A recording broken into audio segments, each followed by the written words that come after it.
রাত ১টা, চারপাশ যখন নিঝুম হয়ে আসবে তখনই ফুটবল বিশ্বে জ্বলে উঠবে এক মহাযুদ্ধ। ফাইনালে ওঠার লড়াইয়ে ইউরোর সবুজ গালিচায় মুখোমুখি হচ্ছে দুই পরাশক্তি ফ্রান্স আর স্পেন। তবে এই লড়াই শুধু কৌশল কিংবা পায়ের জাদুর নয়, এর পেছনে লুকিয়ে আছে টাকার ঝনঝনানিও। স্প্যানিশ দৈনিক এএস ম্যাচ শুরুর আগেই সামনে এনেছে এক চোখ কপালে ওঠার মতো তথ্য। মাঠের ২২ জন ফুটবলারের সম্মিলিত বাজার মূল্য নাকি $৩০০ কোটি ছাড়িয়ে গেছে।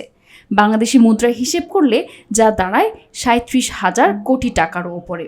অর্থাৎ আজ রাতে কেবল দুটি দল নয়, মাঠ কাঁপাতে নামছে এক একটা চলন্ত টাকার খনি। স্প্যানিশ সংবাদ মাধ্যমটির দাবি অনুযায়ী ফ্রান্স ও স্পেনের এই লড়াই ফুটবল ইতিহাসের সবচেয়ে মূল্যবান সেমিফাইনাল। কারণ খেলোয়াড়দের আর্থিক মূল্যের দিক থেকে এটি অতীতের সব বিশ্বকাপ সেমিফাইনালকে ছাড়িয়ে গেছে। আকাশছোঁয়া এই দামের মধ্যেও দুই দলের মধ্যে ব্যবধানটা প্রায় $৩৫ কোটি। ফরাসি দলের মোট বাজার মূল্য প্রায় $১৭৮ কোটি, যা বাংলাদেশি মুদ্রায় প্রায় ২১,০০০ কোটি টাকার সমান। অন্যদিকে স্পেনের দলটির মূল্য প্রায় $১৪৩ কোটি, যা বাংলাদেশি মুদ্রায় প্রায় ১৭,০০০ কোটি টাকার সমান। দলের মতো ব্যক্তিগত মূল্যের লড়াইয়েও রয়েছে তুমুল প্রতিদ্বন্দ্বিতা। স্পেনের তরুণ সেন্সেশন লামিনে ইয়ামাল এই মুহূর্তে সবচেয়ে মূল্যবান খেলোয়াড়, যার বাজার মূল্য প্রায় $২৩.৪ কোটি। ফরাসি তারকা এমবাপ্পের মূল্য প্রায় $২১ কোটি।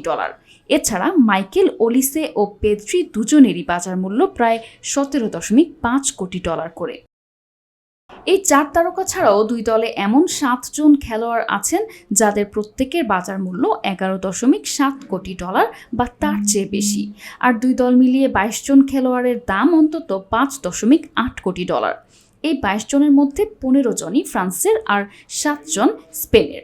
অর্থাৎ এই মানের দামি খেলোয়াড়ের সংখ্যায় স্পেনের চেয়ে দ্বিগুণের বেশি এগিয়ে আছে ফরাসিরা। পজিশন ভিত্তিক হিসেব করলে গোলপোস্টের নিচে অবশ্য এগিয়ে আছে স্পেন। ফ্রান্সের ৩ গোলকিপারের সম্মিলিত বাজার মূল্য যেখানে প্রায় $৬.৭ কোটি, সেখানে স্পেনের ৩ গোলরক্ষকের মোট মূল্য প্রায় $১১.৪ কোটি। তবে রক্ষণভাগে স্পষ্ট আধিপত্য ফ্রান্সের। ফরাসি ডিফেন্ডারদের সম্মিলিত বাজার মূল্য $৪৭.৩ কোটি। বিপরীতে স্পেনের রক্ষণভাগের মূল্য প্রায় $৩৩.৭ কোটি। মিডফিল্ড বা মাঝ মাঠের লড়াইয়ে আবার এগিয়ে স্পেন।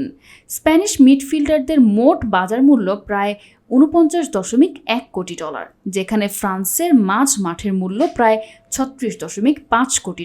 তবে দুই দলের আসল পার্থক্য করে দিয়েছে আক্রমণ। স্পেনের ইয়ামালের একার দামই $২৩.৪ কোটি হলেও ফ্রান্সের উইঙ্গার ও স্ট্রাইকারদের সম্মিলিত বাজার মূল্য প্রায় $৮৭.৭ কোটি, যেখানে স্পেনের আক্রমণ ভাগের মোট বাজার মূল্য $৪৮.৮ কোটি। আক্রমণ ভাগের এই বিশাল ফারাকই ফ্রান্সকে সামগ্রিক বাজার মূল্যে স্পেনের চেয়ে এগিয়ে রাখল। ডেস্ক রিপোর্ট, ভোরের ডাক।